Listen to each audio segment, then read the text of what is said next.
Tonight on News Center, a local high school wins a prestigious award. Calumet welcomes members of the United States military. Students dodge to raise money for the chemistry club. And the Vulcans prepare with the spring game. News Center starts right now.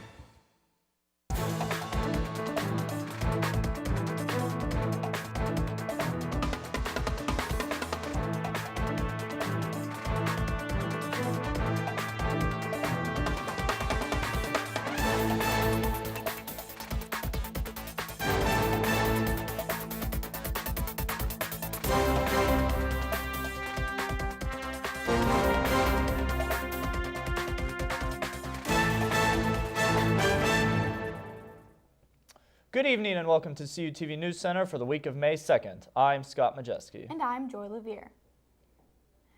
A group of students at local Brownsville area high school are being honored for the second time in Washington, D.C. in June.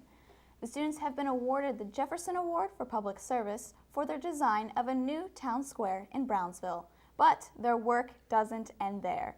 Town cleanups and a town stage are part of their plans. CUTV got an exclusive look at Operation Falcon Revitalization.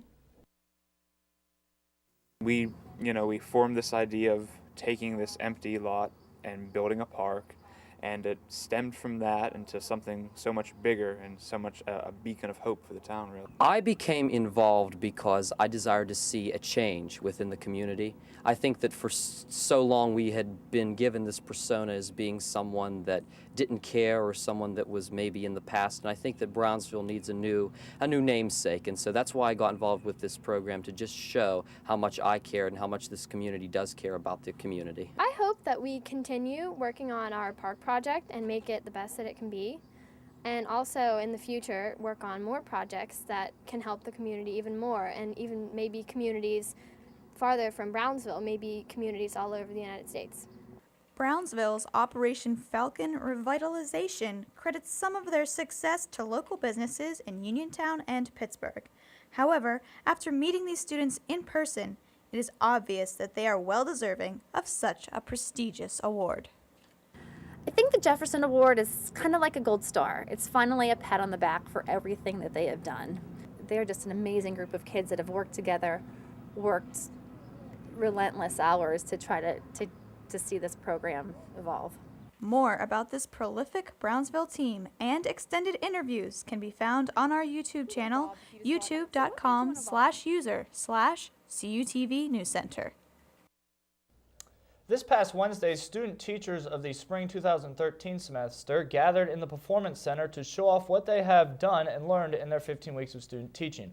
All types of student teachers were there, from elementary, secondary, and technology education. Also, hopeful student teachers were in attendance to grab some helpful hints and tips for when they become student teachers themselves. This past weekend, CalU welcomed members of the United States military to campus, where each was trying to earn a prestigious badge. CUTV reporter Miriam Mason has more on the story. University hosted members of the active duty, Reserve, and National Guard components of the U.S. military April 28th through the 29th as they competed to earn the prestigious German Armed Forces Proficiency Badge, a decoration of the Armed Forces of the Federal Republic of Germany. The badge is one of the few foreign awards that U.S. military members may wear on their uniform.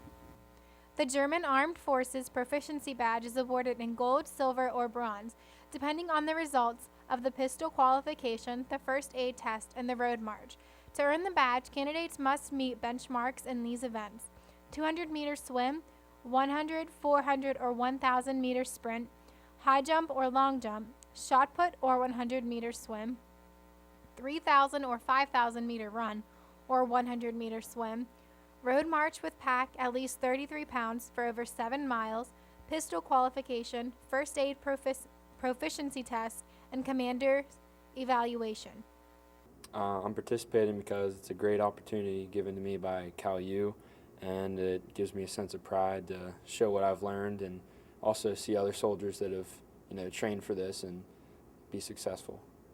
A ceremony recognizing participants who completed the badge requirements was held after the event, with a member of the German military in attendance. Not only did the participants gain the prestigious medal, some believed that there was more to gain rather than the recognition. Friends and honor. Testing for the German Armed Forces Proficiency Badge this year was hosted by the Cal U Vets Club. They hope to continue this event in the future and bring in more participants.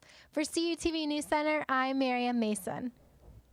Now, one of those feel-good stories that will make you stop and appreciate. Cameron Lyle, age 21, is a star shot put at track and field for the University of New Hampshire.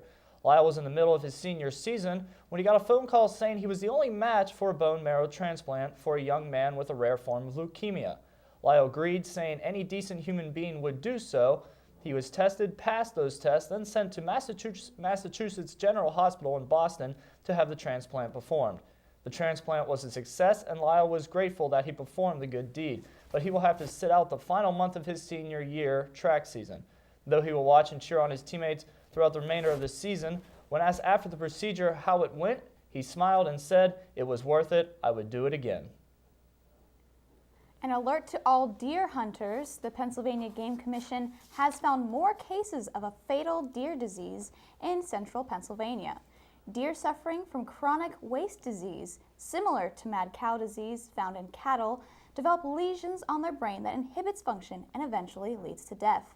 The neurological disease is highly contagious amongst deer. As a result, stricter laws have been set in a 600-mile zone located in Bedford, Blair, Cambria, and Huntington counties. Within the zone, hunters are required to take their deer to mandatory check stations. Well, Scott, it's been the last month was kind of a hard month, yeah. and it's great to see people going into May on the right foot.